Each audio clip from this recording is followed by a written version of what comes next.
This is the Gilly Boys NBA Award Season Edition. This is not a political podcast. This is a sports podcast. This is a We Love You podcast. So let's get back to this NBA Awards. It's the end of the year. You know what time it is. 65 games must be played. There was an exception to the rule because Luka and Kate both played 63 before the injuries. They appealed it. They won because they would have played 65 if it wasn't for those injuries. But Anthony Edwards did not get the appeal. Maybe he took too many rest days. That's what happens. This is why the rule is in place so players could play through adversity. But let's get it. Anthony Edwards missed out. He should have played. I don't know how fair that is because how do you know that KD and Luka would have played the whole way through if they hadn't got hurt? Well, this for Luka, they said he missed 2 games because of the birth of his kid, so they gave him a pass on those 2 games. Okay. And then with Cade, he was at 63 before his collapsed lung. So I guess they're saying he would have played 65, but Anthony Edwards was at 58. Okay. It's a big difference. Okay. So you ready? I'm ready. Let's get into it. First one up. Let's see. The MVP award goes to Shea Gilgeous-Alexander. Averaged 31, 4 and 7 with no help. By the way, I don't care about Chet Holmgren. He's not that good. Jalen Williams missed 60 games. Shea Butter did this by himself. He led him to the number 1 seed in the West by himself. He's arguably the best player in the league. He is this year's MVP. He had 43 30-point games. He had 8 40-point games. That is impressive. I don't care about the foul merchant stuff. He's playing the game. I don't care about all that. Stop fouling him then. But this is the MVP, Shea Gilgeous-Alexander. In terms of MVP, well-deserved. Best player in the league, not quite there yet for me. I say arguably. Most valuable player, he definitely reached that plateau. He was the most valuable player to his team this year, in my opinion, and I agree with you wholeheartedly on that. People think it should have been Luka. People think it should have been Wemby. People think it should have been Jokic. But this is your MVP, Shea Gilgeous-Alexander. You can make an argument for all of them, but I think I side with Shea. SGA this year. I'm glad we agree. Back-to-back MVPs. So, not many has done it. Him and Joker and Giannis are only active players to get back-to-back right now, right? And Steph. Steph got back-to-back MVP? Mm-hmm. Shout out. Elite company. Right. Ready for the next? Let's go. This has already been announced, but Defensive Player of the Year, Victor Wembanyama, unanimous. He won unanimously. Second place was Chet with no zero place votes. So this is a guy who would put his hands by his side just so people could take shots so he could block them.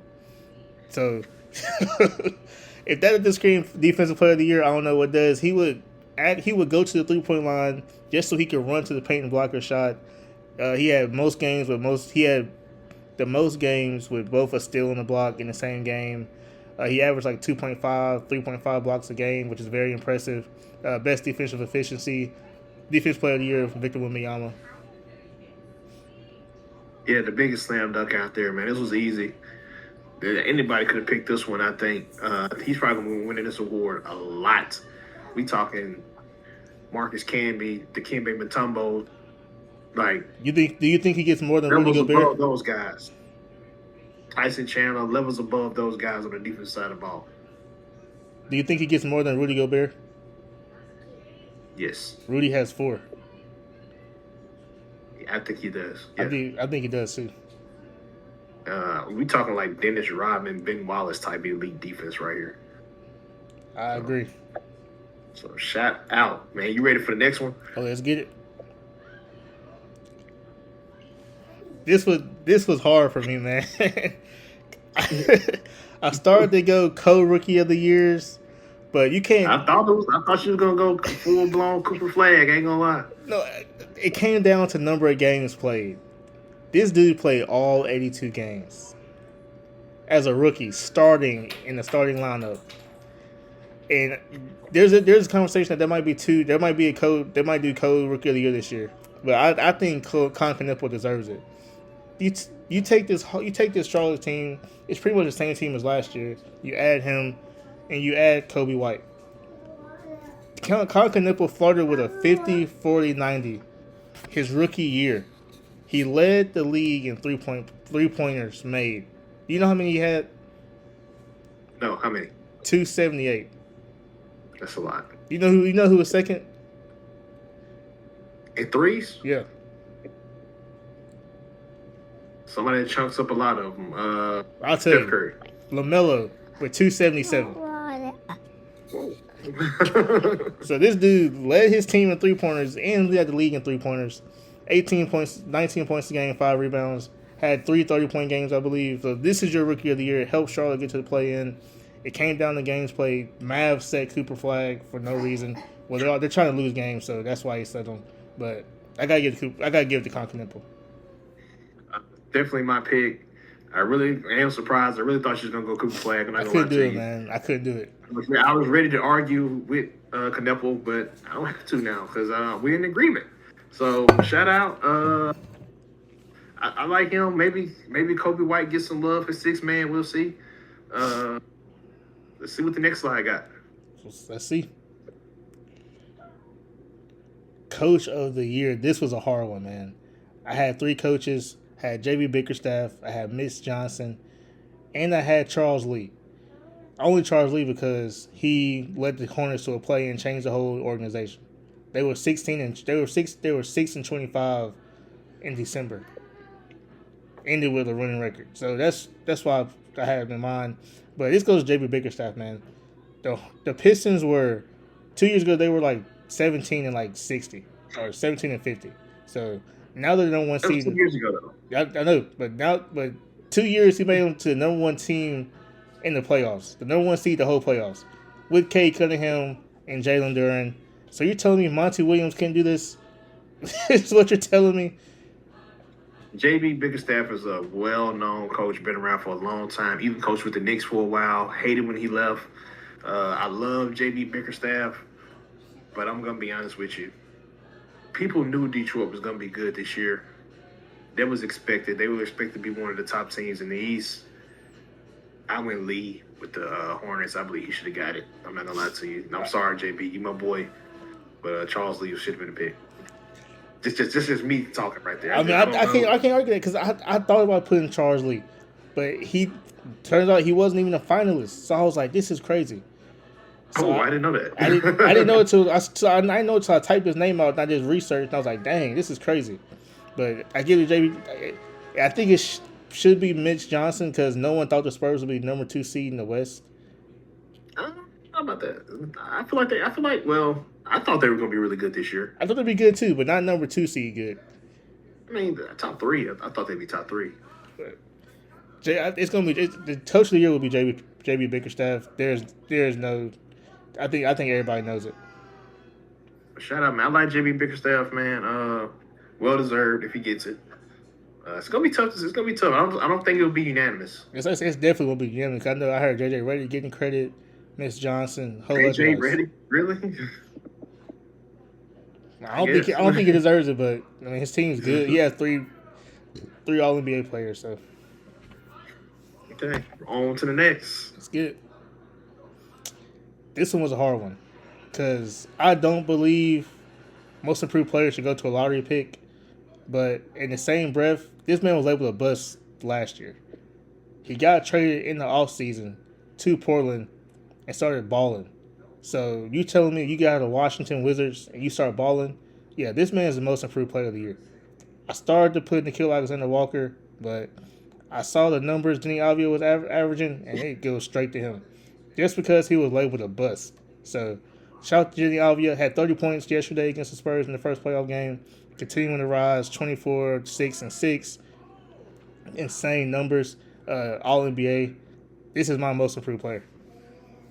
Do they build around him this offseason? I think so. Interesting. Shout out to Thiago Splitter for filling in for Chauncey Billups after the first game and taking him to the playoffs. Do you think they could possibly steal a couple games to Spurs? I think it goes 6. I think so too. That's what I thought too. I like the matchup. Can't argue with, man. I can't really argue it. I don't know who else I would put there. I think too hard. I can't think of anybody else off the top of my head. I didn't never think he was a bust. I just think he had the right opportunities and the right exposure. But shout out to him. Yeah, I didn't think he was a bust either. But you know how bless you. Sorry. You know how people in this. You know how the media is. Like they automatically think you just don't do good because one organization sucks. So that's what getting drafted to an organization is. You suck. So shout out to Denny Avia. Shout out to Jrue Holiday for probably helping him with his game. So, Absolutely, yeah. Most improved player of the year, hands down. I love it. I roll with it. Next one up. This was a hard one. Defense sixth man of the year goes to Keldon Johnson. This man had 2 30-point games off the bench, averaged 13 and 5. 51% from the field, helped the Spurs get a number 2 seed in the West. This was between him, Kobe White. I went with Keldon Johnson. Only because Kobe White was traded to the Hornets at the trade deadline because he started most of the year. Then we got to the Hornets, he started coming off the bench. So this guy's been productive all year off the bench. So I gave it to Keldon Johnson. So you didn't choose Kobe White because he started in Chicago? Right, because I didn't think he should have been sixth man of the year. Okay, I would respect that. So who else was an option outside of Kobe White? It was Nickeil Alexander-Walker as well, but he started at the end of the year as well. So it was kind of hard. Just a couple games.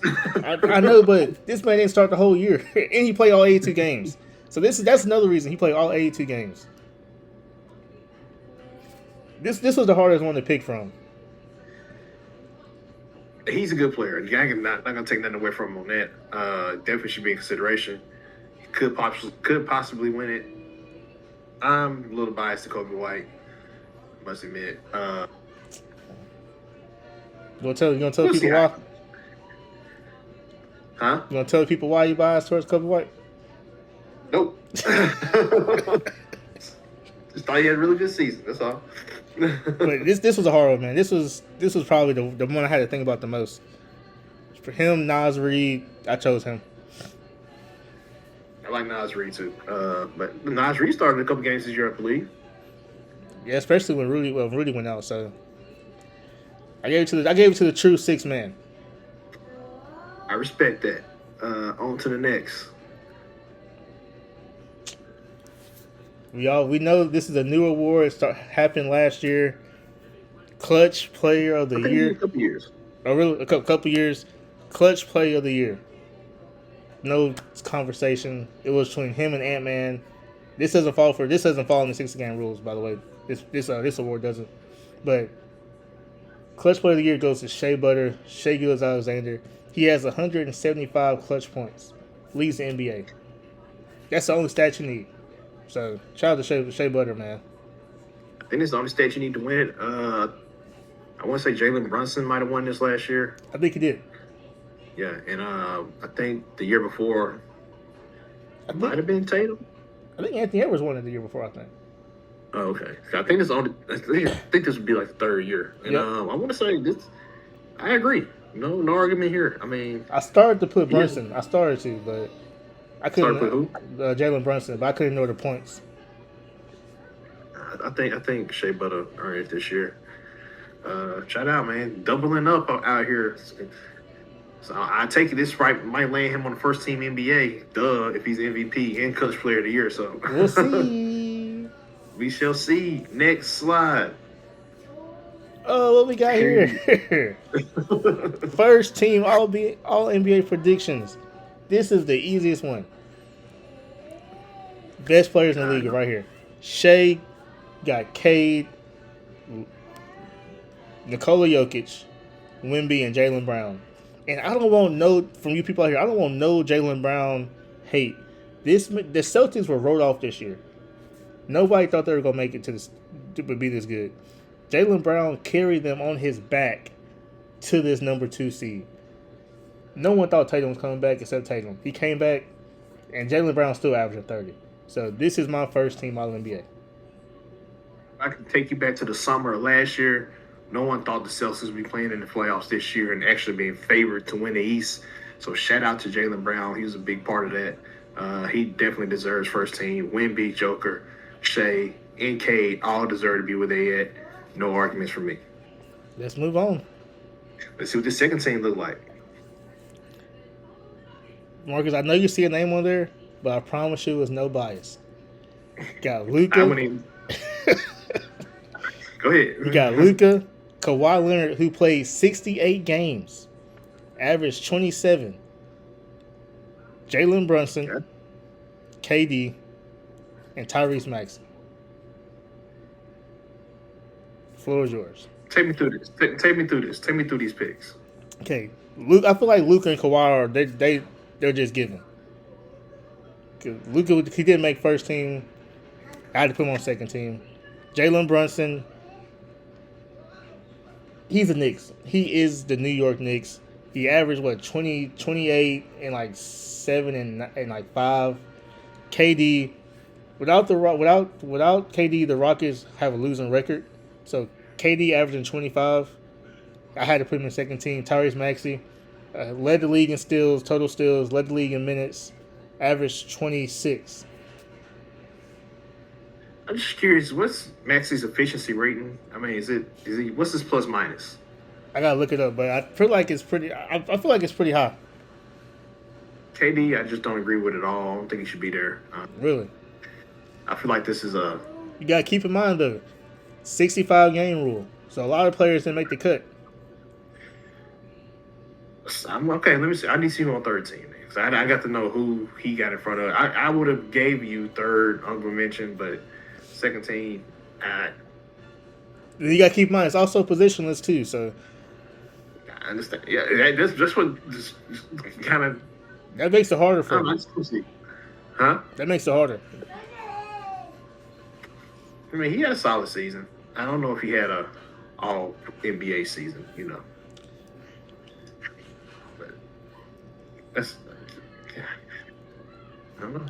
Let's see I third agree team. with Luka, Kawhi, Jalen Brunson. I can actually get on board with Tyrese Maxey. I don't think it's biased. I mean, I just want to know what his plus minus is. I just don't know, how productive he was. The Sixers was when he was on the court. I mean, with He had to Embiid, play short-handed a lot. I say without Embiid and PG, who was a thief, he didn't have a choice but to be efficient. Ready for the next one? Let's get it. This was the hard one. Third team All NBA. The games played made it so hard for me because you have these guys who deserve it but play 63, 64, 60 games. So I went with Denny Avdia, Brandon Ingram, Donovan Mitchell, who could arguably be on the second team, Alfred Sengun, and Jalen Duren.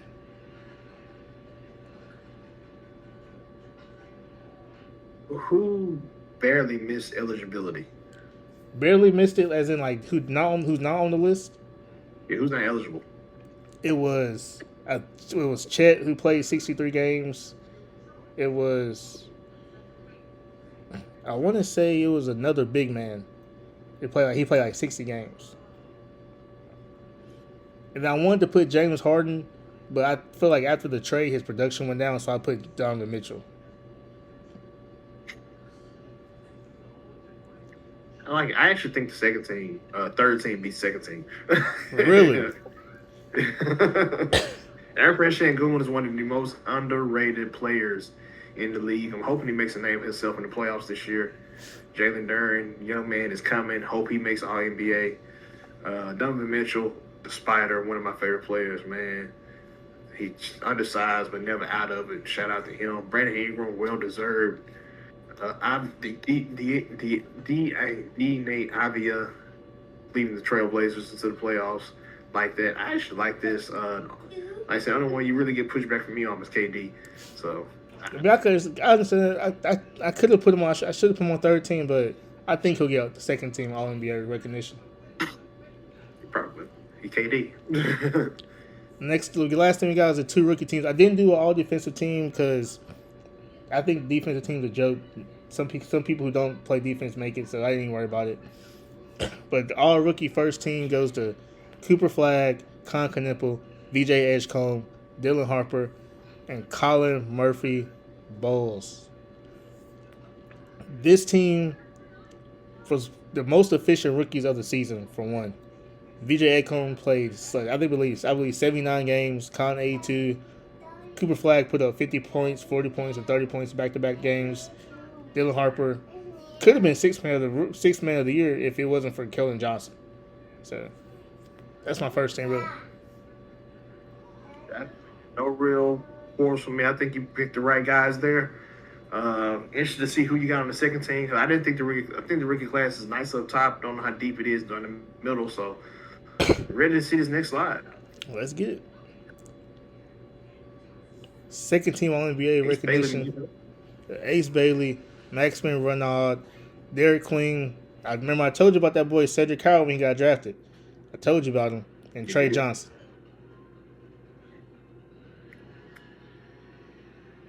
I can get with it. How many points did Derek Queen? What's his stats? Off top. He was flirting with a triple-double when he played. But he would get DMPs from the coach's decisions. Interesting. And Ace Why Bailey, is that? I don't know, but Ace Bailey started the season getting DMPs. So, but he had a lot going on coming to the season, though. And it is a Jazz, so they weren't trying to win games. Yeah, they had a lot going on. He had a lot going on, stuff with his agent and all that good stuff. Right. People running his camp. I'm glad he got all that in the order. I like it, man. I think he did a really good job with these lists. I can't really give you no pushback. Wasn't no real bias in there. So that's hard for me. I sign off on this with you. I love this. I love these predictions. I think he did a really good job. I can roll with you on these. Well, I thought there would be more arguments, but that's good. I can't argue. I think we got similar tastes, man. I don't know. That's all I got. Hey, man, I love it. For the fans out there, y'all tell us what is your pick for MVP? What's your pick for Coach of the Year? Do you think Kobe White should got some recognition for Sixth Man? Who should be the Rookie of the Year? I think that's going to be a big discussion right there between Knueppel and Cooper Flagg. I think those are the only two I can really put in there. Do you agree with that, Tom? You can put VJ just because of the efficiency he had for the Sixers, but he's not going to get it though because it was very top heavy this year. And imagine if Cooper Flagg played more games. Agreed wholeheartedly on that. I think Cooper Flagg might get a lot of attention for Rookie of the Year based on how much he handled the ball in the offense. Exactly, new position. Playing point forward a lot, and was pretty good at it. So yeah, I would not be surprised if he won it. But I think I agree with you. It should be Knueppel. The man's lights out. I see some future 3-point shooting champion in him. He might eclipse 50% in the season one year from the 3-point line. So, but hey, that's all we got, guys.